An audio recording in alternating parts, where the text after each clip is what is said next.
Boa noite a todos. Vamos continuar o nosso estudo com o livro MEP, Mediunidade, Estudo e Prática. Esse é um livro da Federação Espírita destinado ao estudo da mediunidade. Logicamente que não vamos falar sobre a mediunidade na doutrina espírita, mas vamos falar também sobre a mediunidade na Umbanda. Hoje, o objeto do nosso estudo é desobsessão, os recursos espíritas. Esse é o tema 5, tema 5, e vamos abordar esse assunto com mais profundidade. Nas aulas anteriores a gente falou um pouco sobre mediunidade, falando sobre os tipos e graus de obsessão, falando sobre a obsessão simples, a obsessão, a fascinação e, por fim, a subjugação. Todos nós somos médiuns, não significa que temos a mediunidade de forma extensiva. Ser médium significa conectar-se com o plano espiritual, o plano invisível, e nós, como espíritos encarnados, temos essa faculdade inata em todos nós de comunicarmos com o plano espiritual. A obsessão nada mais é do que a persistência de um espírito ao entrar em contato com o obsidiado e transmitir o seu pensamento. Logicamente que todos nós temos um padrão mental. Nós estamos acostumados a escutar a ideia da nossa mente, a ideia que nos sobrevém durante o dia, seja trabalhando, seja fazendo qualquer outro tipo de atividade. Em dado momento você está fazendo uma atividade fora do contexto e surge aquele pensamento. Aquele pensamento surge na mente e por um momento, dada a nossa tranquilidade, a gente observa, por que eu estava fazendo algo e me surge esse pensamento fora de contexto, algo que eu não estava formulando ou pensando, Então, a partir da nossa serenidade, da nossa capacidade de consciência, conseguimos aos poucos identificar aquilo que é o nosso padrão mental e aquilo que não é o nosso padrão mental. Os espíritos obsessores, eles agem de diversas maneiras dentro da mecânica espiritual. Uma dessas maneiras que eles agem é lançando muitas vezes imagens, flashes, pensamento, evocando o nosso passado, e eles conhecem as nossas fraquezas, os nossos pontos difusos, no qual todos nós temos que melhorar. A partir dessa compreensão, esse estado de consciência, nós conseguimos, de certa forma, separar o que faz parte do nosso padrão mental e o que não faz. A obsessão, quando avança em graus mais profundos, existe uma forma de controle desses espíritos, ou esses encostos, que eu falo em alguns lugares, de tentar acessar essa mente e convencer o obsidiado que aquele pensamento insuflado dentro de sua consciência faz parte da pessoa. Às vezes a pessoa passa por um momento de crise, algo na vida dela acontece e é um momento de tristeza, de decepção, onde a vibração dela está um pouco mais baixa. Então, nessa vibração um pouco mais baixa, um espírito obsessor pode induzir pensamentos como derrotismo, autocomiseração, tristeza, e aí esse pensamento fazendo uma morada, ele avança gradativamente para graus mais profundos. Lógico que isso é de forma simples, um tipo de obsessão, mas a gente vai ver com um pouco mais de profundidade. Então, esse é o programa 1, Mediunidade, Estudo e Prática, tema 3, módulo 3, tema 5. Vamos tratar um pouco sobre a desobsessão como um recurso espírita. Antes da gente entrar nesse tema de desobsessão na doutrina espírita, eu queria mostrar uma imagem que eu fiz aqui para vocês, com toda a minha criatividade. Augusto, você pode pendurar ali para mim, por favor? Você quer mais alto? Que eu vou explicar aqui para vocês. Gente, pendura nesse prego aí, por favor.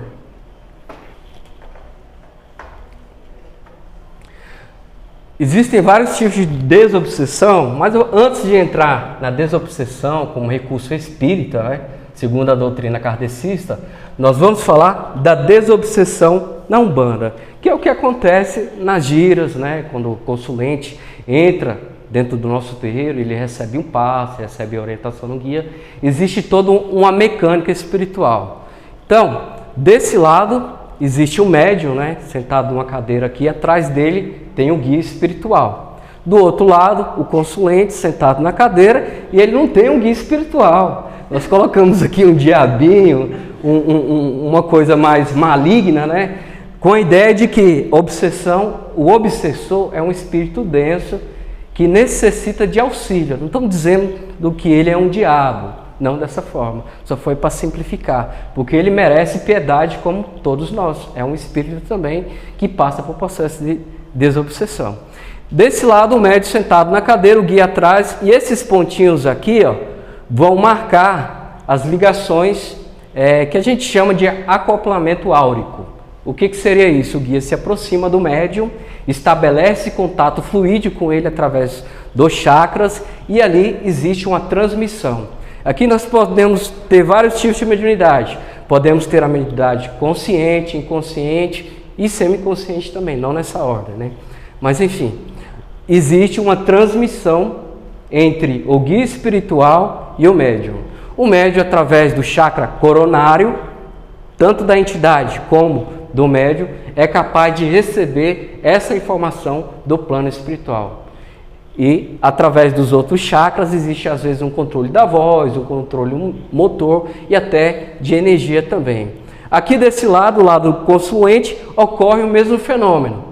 Nós temos um obsidiado aqui, nós temos o obsessor e ele intercambia essa conexão fluídica e perispiritual também.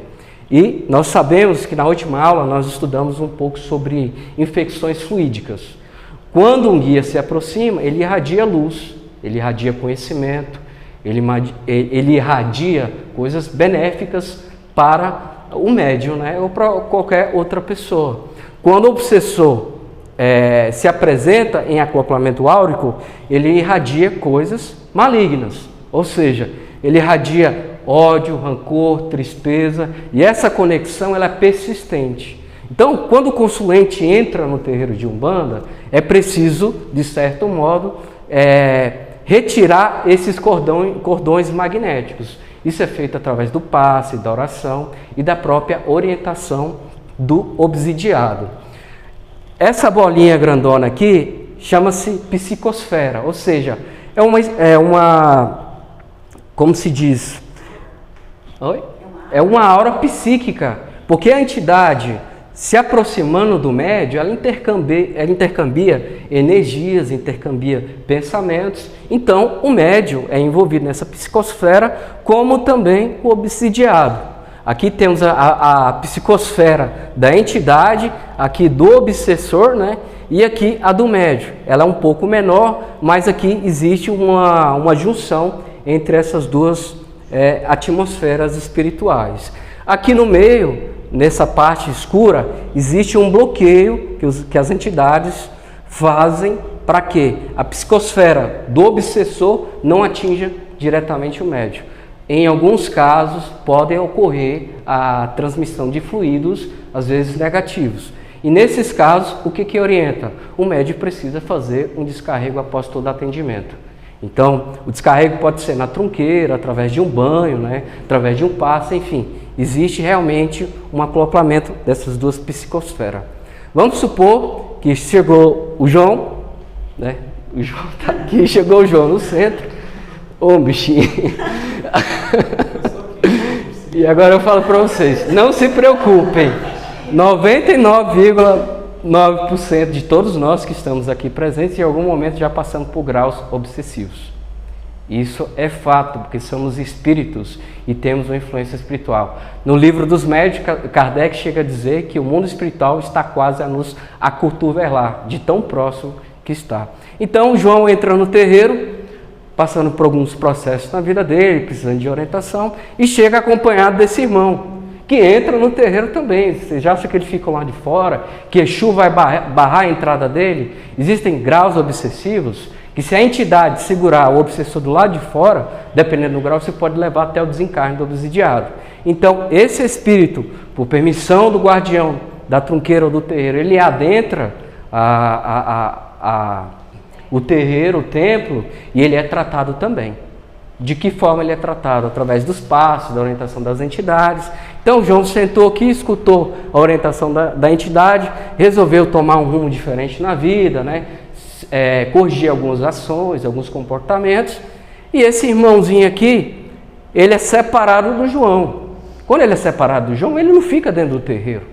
Ele é encaminhado para um tratamento espiritual. Isso pode envolver colônias espirituais, isso pode envolver encaminhamento para a tronqueira ou para o cruzeiro das almas. Esse irmão vai sofrer ele vai ser atendido espiritualmente de uma forma que possa fazer com que ele evolua espiritualmente. Esse irmão... Oi? Ele pode ser encaminhado para vários, para calunga pequena, calunga grande, depende-se. Porque, se ele quiser, existe pontos de firmeza dentro do terreiro onde é feito o encaminhamento desses espíritos. Imagina-se como se fossem portas ou portais, porque os irmãos chegam, recebem o atendimento, muitas vezes estão conectados a um tipo de obsessor e, por fim, esse obsessor recebe esse encaminhamento para receber esse tipo de tratamento. Aqui temos um exemplo de desobsessão dentro da Umbanda que acontece no terreiro. Lógico, depois que a gira termina, tanto quem dá um passe ou o médium tem que fazer o descarrego. Então essas energias do terreiro mais densas são recolhidas pelas entidades de esquerda e o terreiro se reenergiza novamente para que possa ocorrer uma nova gira. Entenderam esse ponto? Pode tirar para mim, por favor, já? Obrigado.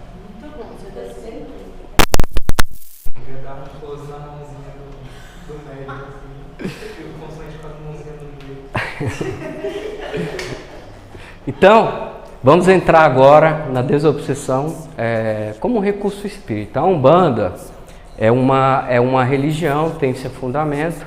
Quando nós trazemos temas do espiritismo, nós trazemos um tema, às vezes polêmico, porque muitos dizem, trazer para dentro do terreiro conhecimento kardecista é embranquecimento da Umbanda. Não, Kardec foi um homem de 50 anos, ele possuía diversos conhecimentos em várias ciências, ele estudou a mecânica espiritual. Então, são leis espirituais, o que acontece do outro lado. Vocês vão encontrar, nesse exemplo que eu dei da desobsessão dentro do terreiro, nesse texto espírita que vai dizer sobre o fenômeno. Então, a gente vai entrar aqui no primeiro tema, prece, o aprimoramento íntimo, o passe e água magnetizada, a explanação do evangelho, irradiação mental, esclarecimento doutrinário, a entidade obsessora. São esses temas que nós vamos trabalhar hoje e vamos para o primeiro.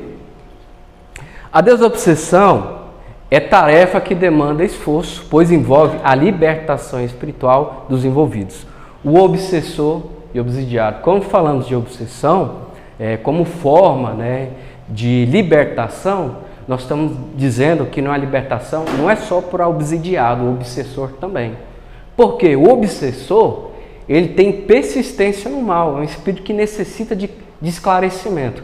Às vezes, um encarnado que está aqui junto de nós tem espíritos obsessores de uma outra vida.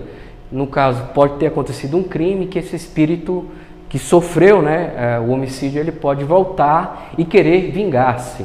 Então, esse ódio dele em querer se vingar-se, esse sentimento de revolta pode fazer que ele se aproxime desse obsidiado e influencie negativamente. Quando esse obsessor entende que a justiça só procede de Deus e que o sentimento que ele tem de punir aquele que fez mal a ele produz a involução na jornada espiritual dele, através de um processo de esclarecimento e convencimento, logo ele desiste dessa trama espiritual e acaba libertando o obsidiado. E como o obsidiado sofre? Porque temos obsessores que, de certa forma, eles puxam a energia do obsidiado. Então deixa a pessoa esgotada, deixa a pessoa irritada, porque eles precisam se alimentar. Doente fisicamente. E como que vamos tratar isso? Às vezes chega uma pessoa com um grau de obsessão, aí vem no terreiro, passa por um procedimento. Dependendo do grau, essa pessoa precisa ser encaminhada até para um psiquiatra, um médico, que já é um problema clínico, ele precisa ser tratado. Então, não estou dizendo que as pessoas que têm estados obsessivos devem ser tratadas só dentro do terreiro, elas têm que procurar um médico. Porque a desobsessão desencadeia problemas orgânicos, até no cérebro, falta de vitaminas e outros transtornos de personalidade. Então, é ideal que a pessoa que tem um grau de obsessão, no caso de uma fascinação ou de uma subjugação, procure orientação médica também. Paliativamente é oferecido os recursos espíritas, né, ou espirituais. Existem não só dentro da doutrina espírita, da Umbanda, existem terapias holísticas também, que são capazes de trazer essa desobsessão e orientar a vida desse encarnado, como há também os tratamentos médicos. Então, continuemos. Erraríamos frontalmente se julgarmos que a obsessão apenas auxilia o desencarnado, que ainda pervagam nas sombras da mente. Semelhante atividade beneficiam a eles, a nós, bem assim, os que partilham a experiência cotidiana. Uma pessoa obsidiada que tem família, ela vai levar esse desequilíbrio para dentro da casa dela. E isso acaba afetando a família como um todo, porque é um sofrimento, né? É um transtorno da mente que pode ocasionar uma série de complicações. Então, quando há um esforço do nosso terreiro, das nossas dias de atender, de ajudar, de amparar, seja através de um estudo, seja através de um passo, de um esclarecimento, existe gradualmente uma cura para esses graus obsessivos. Continuando um pouco mais, a gente falar sobre o recurso da prece. A prece é um recurso magnífico, ele é insubstituível, porque ele nos dá força, ele nos dá esclarecimento. Pergunto para vocês, podemos fazer uma amizade sem conversa? É impossível fazer uma amizade sem conversar, né? Sem ter um diálogo. O plano espiritual da mesma forma. Tem muita gente que fala, eu queria saber quais são minhas entidades. Já tem conversado com as entidades? Você já tem feito uma firmeza? Como é que está a sua comunicação com o plano espiritual? Você faz uma prece? Porque quando nós, como encarnados, entramos no estado da prece, existe um fenômeno chamado emancipação da alma. A alma ascende, traz em companhia esses espíritos de ordem mais elevada e existe um intercâmbio de orientação. Quer falar, João? Sim, a prece também, só de você organizar o pensamento para botar em palavras aquilo, você já vê muita coisa. Tipo assim, se ficar tudo na sua cabeça, você não vê muita coisa. Quando você organiza e bota para fora, você sozinho você entende algumas coisas também. Então a prece também ajuda nisso aí. Pra você entender o que você quer, onde você quer chegar, o que você tem que fazer para chegar lá. Isso tudo, só organizar o pensamento já ajuda também. Exatamente. A prece nos dá a paz, a tranquilidade, a serenidade, a confiança, a fé, tudo que nós precisamos para alcançar a nossa jornada espiritual com êxito. Oi? Inspiração também. Inspiração. Na prece você pede o auxílio dos guias, dos seus mentores, seus anjos da guarda. Aquilo vem como se tivesse falado na sua frente. Exatamente. Ele te ajuda com a prece também e dá a distância. A distância, exatamente. Existe uma emanação mental. Toda oração é emanação mental, quando parte do coração. Não a pessoa que faz a prece, ela não tem que ter a preocupação de dizer uma oração decorada ou falar palavras ali como se fosse uma fórmula, uma mágica, não. Ela tem que se abrir com a divindade, falar aquilo que está dentro da alma. Tem muita gente, mas eu não sei fazer uma prece. Fala o que está no seu coração, as palavras do teu coração faz essa elevação. Eu tenho que fazer uma prece só dentro de um terreiro ou dentro de um templo religioso? Não. O que Jesus fala no Evangelho, entra no teu quarto, fecha a porta. Você, naquele momento de tranquilidade, você faz sua conexão com o divino. Esse canal aberto, com a frequência que você faz, atrai esses bons espíritos a fim de orientar todos nós na jornada espiritual. Então, a prece é um poderoso socorro em tudo, mas crede que não basta murmurar algumas palavras para obter o que se deseja. Deus assiste os que agem e não os que se limitam a pedir. É preciso que o obsidiado faça, por sua vez, o que for necessário para destruir em si mesmo a causa que atrai aos espíritos maus. Ou seja, para o obsidiado, não basta apenas fazer a prece. A prece é um instrumento, ele tem que pôr em ação. A prece vai dar a substância, a condição para ele se livrar de um estado mental recursivo ou de ciclos na vida dele, que através da prece, do estudo e do esclarecimento, vai ocasionando nele uma mudança de comportamento. Todos nós temos um padrão mental. Então, muita gente pergunta, será quando eu desencarnar, Eu vou descer no umbral ou vou subir lá para nosso lar? Depende. Porque segundo a doutrina espírita, céu e inferno não é em cima, não é embaixo. O céu e o inferno está aqui agora, dentro da sua mente, dentro do seu grau de consciência. Nós acessamos esses estados dependendo de como está a nossa mente. Então, observe seus pensamentos, como eles estão. No caso, se vocês tiverem pensamentos um pouco difusos, complicados, isso é natural que assim seja, mas que eles não podem tomar uma persistência no nosso estado mental. Porque esse estado mental é como se fosse uma lanterna para o plano espiritual. E os espíritos acessam nós através desse estado mental. Então, tiver com o estado mental elevado, entra em sintonia com espíritos de graus elevados. O estado mental mais denso entra em sintonia com espíritos mais densos. A prece nos ajuda a elevar nosso estado mental, a fim de que possamos receber o socorro desses espíritos. Então, é preciso fazer a prece e é preciso ter um movimento da alma em favor de se ajudar. Você vai pedir e vai se mover. Tem muita gente, eu vou ali para o terreiro de Umbanda e vou pedir para o Exu, a Pombagira, que me ajude a passar um concurso. Eles não vão te dar isso, porque todos nós estamos aqui nessa terra encarnados por mérito. Então, através do estudo e através da prece, a nossa consciência vai estar melhor. Nós estaremos mais calmos, com mais aptidão para aprender. Então, dessa forma é que as entidades nos ajudam. Nada é mágico, não vai tirar, as entidades não vão tirar o lugar de uma pessoa que está lá, que estudou por mérito, para te colocar lá de jeito nenhum.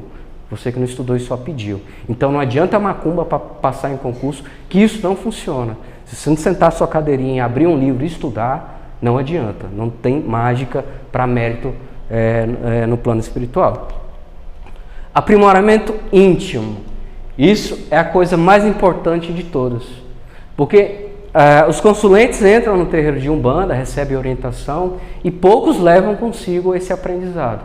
Esse aprimoramento íntimo é uma reforma constante, gradual, ela não pode parar. Então não basta ir só no terreiro, absorver, achar lindo e não pôr em prática na vida. É preciso prática, é preciso estudo, é preciso mudança. Só assim nós podemos desenvolver esse aprimoramento, que a gente fala de evolução espiritual. A prevenção e cura de enfermidades espirituais exige renovação do panorama mental em que a criatura humana se compraz. A maioria das doenças físicas, a ciência não admite, mas existe uma causa espiritual. Eu vou pegar um exemplo assim, de uma doença que já é conhecida da medicina, que é a fibromialgia, né? Fibromialgia é uma doença que ocorre por desequilíbrios mentais e tantas outras, né? A gente sabe que em pessoas que têm grau de depressão ou transtornos que deixam a pessoa um pouco mais down, né? Um pouco mais triste, aquilo ali é capaz de afetar a própria imunidade da pessoa. E afetando essa imunidade, o corpo sente também. Por quê? Somos espíritos, temos uma vibração, os nossos chakras são centro de força. Imagine como vórtices de energia, captando a energia do universo, do ambiente. Quando aquele chakra ele está desregulado, aquele vórtice ele tende a girar e a ter uma intensidade um pouco menor. E isso acaba passando para os órgãos vitais do nosso corpo. Cada chakra é associado a um órgão que acaba desencadeando algumas disfunções no nosso organismo, e isso acaba gerando algumas doenças. Para tanto, é preciso trabalhar a própria vontade, a fim de colher bons resultados. Aliado à prece, a vontade é força consciente que impulsiona o espírito para a sua transformação íntima, liberando das faixas de influências negativas. Quando Cristo preparava para o momento da crucificação, antes disso, um pouco antes, ele entra no deserto e durante 40 dias e 40 noites ele entra num jejum intenso, né, sem alimentar. E segundo o Novo Testamento, ele passa pelo período da tentação, onde Satanás, na figura do mal, de um obsessor, chega para ele e oferece várias coisas. Então ele chega num momento de uma fome tão grande que é oferecido pão para ele. E ele diz, né, sabiamente, que não só de pão viverá o homem, mas de toda a palavra que vem de Deus. como uma alusão de que não só a carne é importante, as nossas necessidades diárias e cotidianas, mas todos nós, como espíritos, precisamos do alimento espiritual. Depois é posto sobre a ponta de um abismo, e da ponta do abismo ele consegue ver uma cidade gigantesca, e Satanás, na figura do diabo, apresenta e diz a ele que, se curvado o adorasse, daria a ele o poder e o domínio sobre todo aquele reino. E ele disse que toda a autoridade foi dada somente a Deus e que ele não teria autoridade, né? Uma vez mais testando o ego de todos nós. Então, esse aprimoramento íntimo, ele envolve a nossa reforma íntima, a nossa transformação, porque nós estamos encarnados nesse plano para transformar. Ninguém pode estagnar, ninguém pode dizer também assim, eu nasci assim, eu vou ser sempre assim, aquela síndrome de Gabriela, né, como diz, porque todos nós temos que passar por transformação. O que inicia-se no plano material tem continuidade no plano espiritual. E o plano espiritual, material, ele tem uma vantagem, porque o nosso corpo é como se fosse um detentor. Então, muita coisa que nós queremos fazer, às vezes o corpo diz, você não vai fazer por conta de uma limitação física. No plano espiritual, basta você pensar que a ação é executada. Todas as coisas estão claras e patentes diante dos espíritos. Os pensamentos, eles não são maquiados. Então, o próprio deslocamento dos espíritos é através do pensamento, para você ver como o espírito adquire essa liberdade. Então, esse aprimoramento íntimo na carne para nós é vantajoso, porque nos oferece limitações. No plano espiritual, um sentimento que é tão pequeno, ínfimo muitas vezes, quando se adentra o mundo espiritual, ele se torna gigantesco. Então, aprendemos a controlar os nossos sentimentos, os nossos ímpetos, a nossa natureza mais íntima, porque quando desencarnarmos, né, espero que demore bastante tempo, quando desencarnarmos estamos preparados para esse estado mental, às vezes desequilibrado, e o estudo pode, de certa forma, nos orientar também após o desencarne. O passe e a água magnetizada. A água é o elemento fluídico na qual os espíritos têm a capacidade de produzir um grande modelamento. Como que ocorre a comunicação mediúnica? Através do perispírito. É um corpo mais sutil, embora ele tenha um pouco de densidade.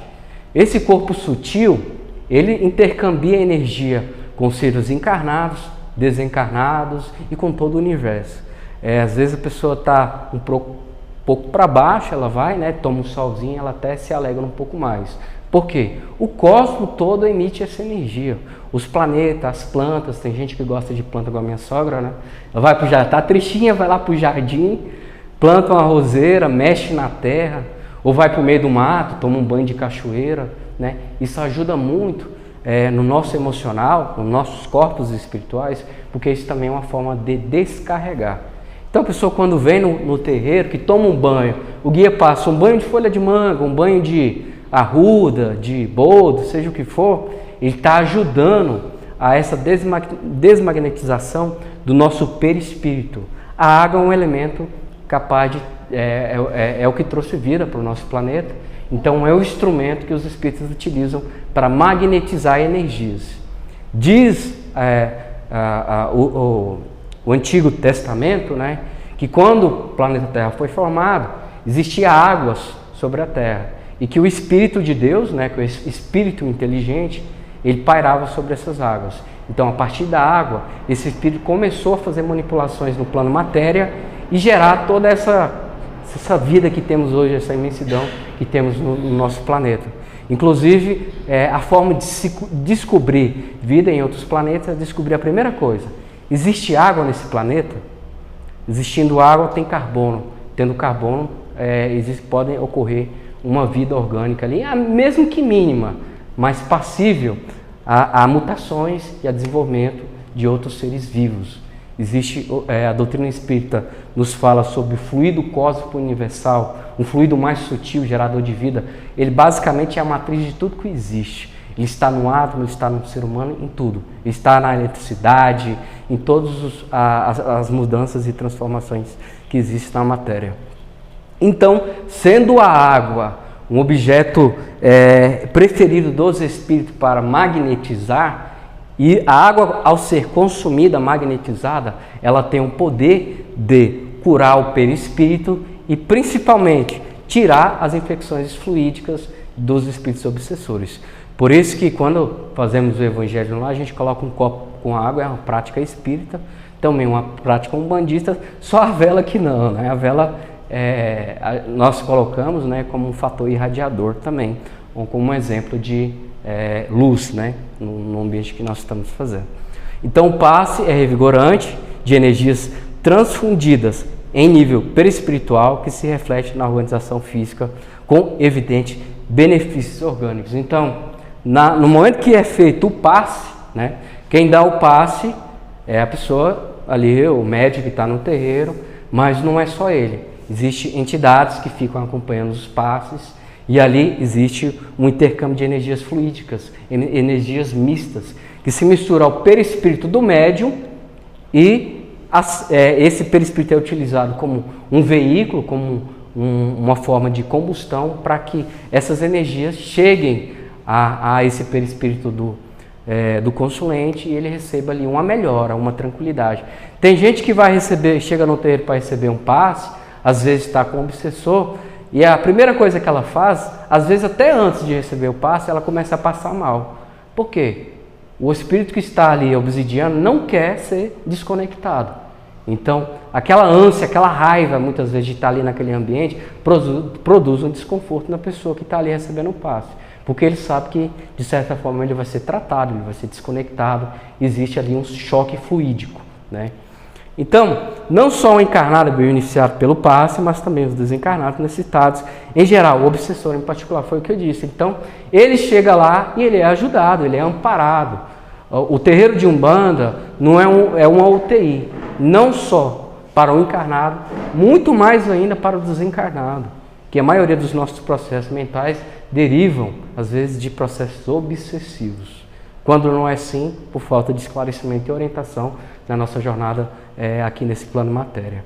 A água magnetizada também, veículo eficaz de fluidos medicamentosos, que ao serem absorvidos pelo perispírito, são transferidos ao corpo físico, balsamizando-o, ou seja, tranquilizando, deixando em paz. Então, esses fluidos são recebidos pelo corpo perispiritual. Esse corpo perispiritual, ele está presente em todos nós, ele vem às vezes de uma outra vida e retorna aqui às vezes com deformidades, né? Então ele passa por vários processos de tratamento ao longo da vida. Então ele é passível de transformações, é como se fosse um corpo moldado, né? Ele tem uma elasticidade, ele tem centro de força, é uma inteligência viva.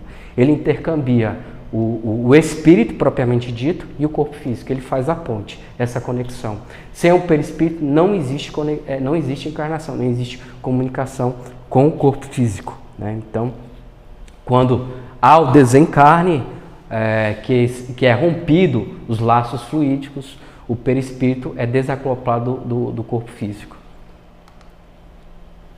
Explanação do Evangelho. Bom, quando os guias nos recomendam, faça uma vez na semana, num dia específico, num horário específico, a oração do Evangelho no lar ou a leitura do Evangelho no lar. Qual o benefício para isso? Bom, tudo começa dentro da nossa casa. Se a gente quer ir lá para o mundo, quer ter a nossa vida correta lá fora, a gente tem que ter primeiro dentro da nossa casa, harmonizar o nosso ambiente. O Evangelho no lar propicia essa harmonização. Sem Evangelho no lar, não há comunhão com o plano espiritual. Pode até ter, mas o que propicia é o Evangelho. Por quê? Porque o Evangelho, além de elevar em níveis espirituais todo o ambiente, ele eleva também as pessoas que estão participando dessa comunhão. É a presença de Jesus, das entidades do nosso lar. Então, é também um recurso de desobsessão. A desobsessão vem através da orientação. Conforme o grau de obsessão, nem sempre a pessoa revela de imediato condições para ser encaminhada a um grupo de estudo doutrinário, onde poderia obter o necessário esclarecimento espírita. Adianta uma pessoa estar no estado de subjugação e levar ela para fazer o que vocês estão fazendo aqui, muito difícil. Primeiro, ela vai chegar aqui, ela vai ficar inconsciente. A pessoa, quando está num grau de subjugação, a mente dela é totalmente dispersa, ela não consegue ter foco, ela não consegue ter concentração, ela começa a ficar agoniada e ela não assimila as ideias. Então, é um tratamento para ir aos poucos, em casa, através do Evangelho no lar, da oração, dos banhos, dos passos, dos fluidos, como água magnetizada propicia. Isso vai trazendo centramento a essa pessoa, vai limpando ela dessas energias densas, deletérias, e ela vai adquirindo um grau de consciência maior, e aí é preciso entrar com um tratamento mais intensivo. Então, não existe desobsessão instantânea, é um processo gradual e constante. Nessas condições, deve ser orientada a participar de reuniões semanais de explanação do Evangelho, que além de serem breves, criam um momento de acolhimento e esclarecimento espírita, em razão de beleza e singeleza das elevações de vibrações propiciadas pela mensagem de Jesus. Então, tem que ser uma coisa mais tranquila. Uma pessoa obsidiada em graus elevados, ela não consegue absorver muita coisa da doutrina. Então, tem que ser reuniões mais tranquilas, mais serenas, como o Evangelho no Lar pode propiciar, né? Depois que esse esclarecimento vem, né, para essa pessoa, ela consegue se atinar, né? Ela consegue tomar o norte, sentir o chão. Muita gente fala assim: meu Deus, naquela época eu fazia tal coisa e eu não sabia por que fazia disso. E agora eu tenho uma clareza diferente. Por quê? Ela foi esclarecida, né? A mente dela se expandiu. E quando a mente expande, os nossos chakras, principalmente o frontal, né, e o chakra coronário, eles adquirem vibrações e sintonias maiores com o plano espiritual. Essas sintonias nada mais são feitas comumente, como eu gosto de falar, assim, como sintonizamos um rádio. Cada plano existe uma frequência e através, quando você gira aquela rodinha do rádio, você sincroniza naquela frequência. Então, se a pessoa tem uma sintonia baixa, é preciso elevar essa frequência para que sintonize o plano espiritual. E essa sintonia muitas vezes é muito sutil. Então, o plano espiritual às vezes nos passa desapercebido, porque nós não temos naturalmente uma sintonia mais tranquila, mais serena. Nós estamos muito agitados, às vezes presos dentro de nós mesmos com os nossos problemas. E isso não permite essa sintonia mais sutil com o plano espiritual. Irradiação mental. Alguém sabe o que é irradiação mental? Como ocorre a irradiação mental?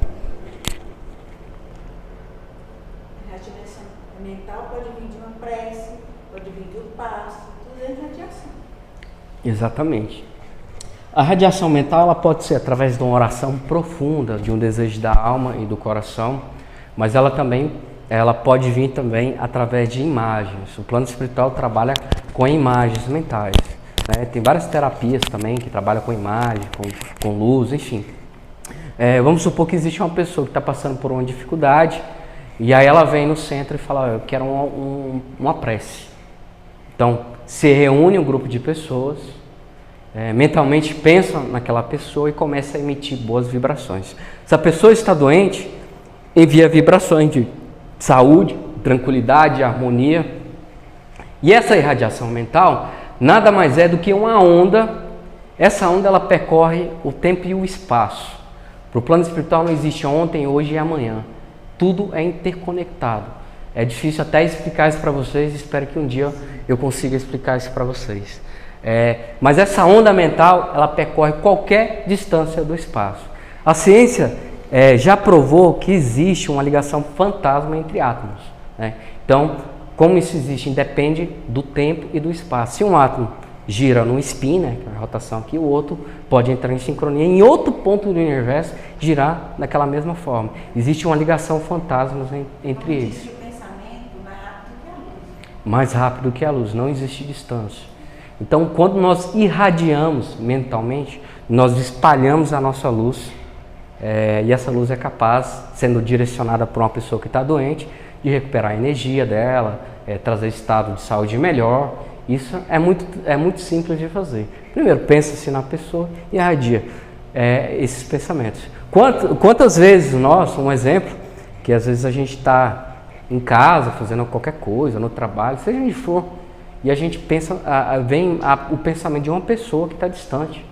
que você não estava nem pensando naquela pessoa. Passa-se alguns minutos, você recebe uma ligação daquela pessoa. Por quê? Ela, através do pensamento, pensou em você, houve essa transmissão dessa onda mental que te atingiu, e a pessoa que é mais, dependendo se ela tiver mais sensível, ela vai sentir isso, uma transmissão do pensamento. A onda de rádio, ela se propaga, né, através dessa onda, né? E assim também são com os nossos dispositivos eletrônicos, né? Sinal Bluetooth, sinal de internet. A gente sabe que existe tecnologia no mundo físico apropriada para transmitir informações. No plano espiritual existe mais ainda, porque os espíritos se comunicam através da telepatia.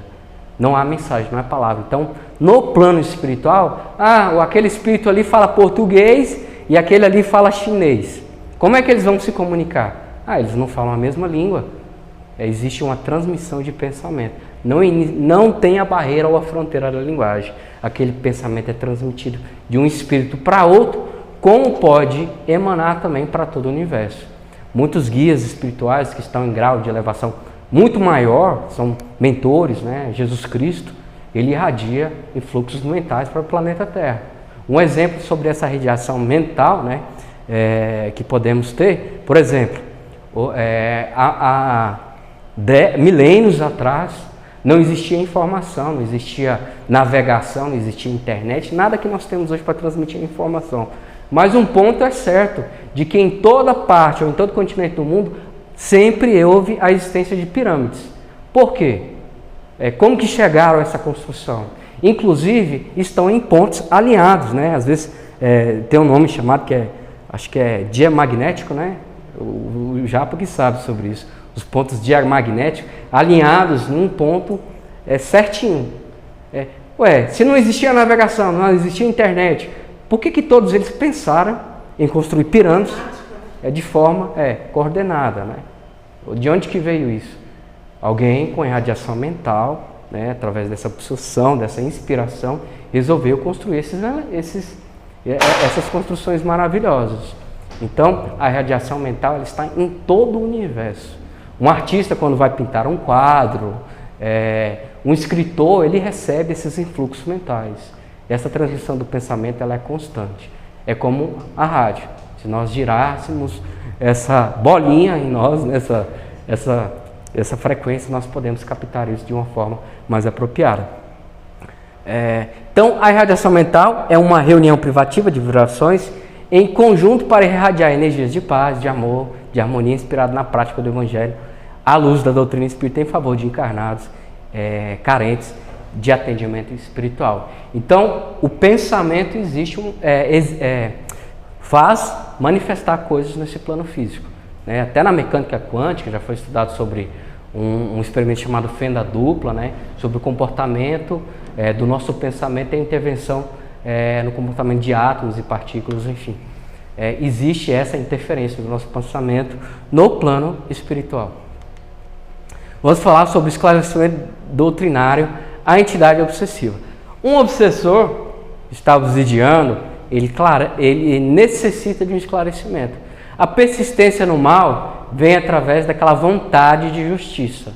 Então, nesse caso, é um espírito que precisa de atendimento. Quando chega um obsessor aqui no terreiro, ele é tratado, às vezes a pessoa pode até entrar num processo de acoplamento ali, né? E a pessoa, às vezes, falar com uma forma estranha, diferente, né? Às vezes gritada no terreiro, todo mundo fica assustado, todo mundo fica preocupado. Meu Deus, a pessoa está possuída, não existe possessão, não existe sequestro. Mas, de fato, a entidade se manifestou negativamente e toma movimentos da pessoa, às vezes na fala, na voz. E não é você chegar para a pessoa que está no estado de manifestação mediúnica densa e dizer para ela, sai em nome de Jesus, igual a igreja evangélica faz, né? Ele pode até sair dali um tempo, né? Mas esse não é com efeito uma forma consistente, né? E digna de tratar um obsessor, né? Porque o obsessor nada mais é do que um espírito desencarnado que necessita de esclarecimento. Todos nós um dia vamos desencarnar.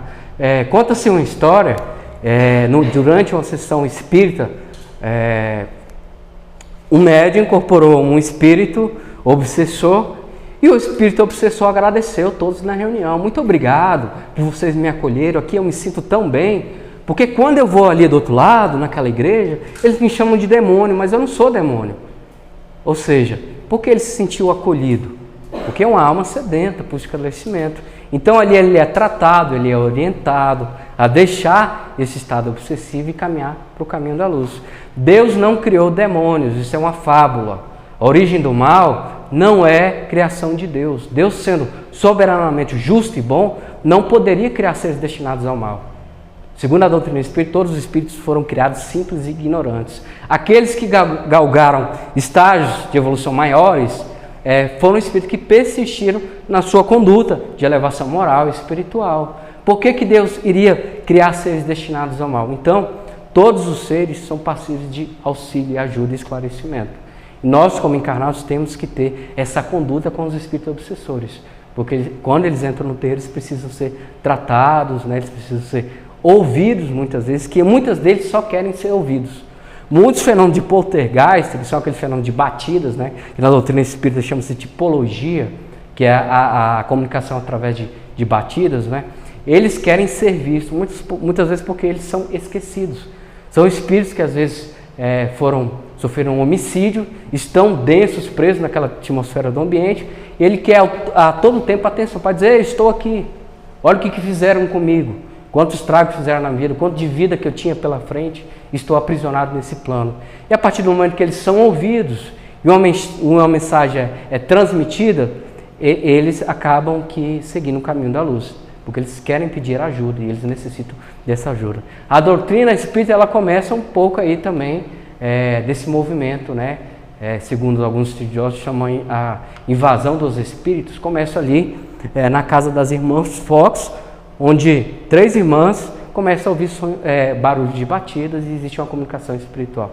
Pouco depois, vem o fenômeno das mesas girantes na França, que o objetivo era chamar a atenção para o plano espiritual no momento que o homem atravessava de uma ruptura entre a idade das trevas, né, onde tudo era dogma e era espiritual, para uma ciência que explicava as leis do universo, né, as leis da criação. E ele fala: não, se Darwin disse que há uma teoria da evolução, e nós podemos ver através das lunetas, né, a distância do espaço, dos outros astros, e que um universo observável pode ser sintetizado dentro de uma ciência, então tudo que é abstrato não existe, é produção humana, né, não pode ser provado, experimentado.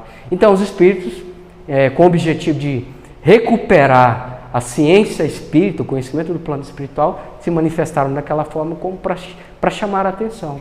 Depois que Kardec fundamenta a codificação espírita, ninguém vê mais mesa dançando. Se vê, é uma coisa assim que muito pouca, né? Não vê muita manifestação espiritual, porque o que os espíritos queriam chamar a atenção para a doutrina do plano espiritual e essa comunicação, a gente já tem escrito e estudado. Muitos dos fenômenos materiais, eles convencem da realidade espiritual, mas eles não convertem as pessoas, porque quem converte as pessoas é a doutrina, a própria fé, sintetizada no coração e posta em movimento. Então, concomitantemente ações desenvolvidas junto ao encarnado que se encontra sob julgo obsessivo, é essencial o atendimento da entidade obsessora. Então, essa entidade necessita de esclarecimento e ela é tratada no terreiro, com o auxílio dos trabalhadores espirituais que atuam nos grupos mediúnicos da casa espírita. O obsessor é encaminhado ao esclarecimento doutrinário pelo diálogo fraterno, manifestando-se por meio dos médios psicofônicos. Na Umbanda, a psicofonia é a incorporação, né? Porque temos incorporações que as entidades estão falando.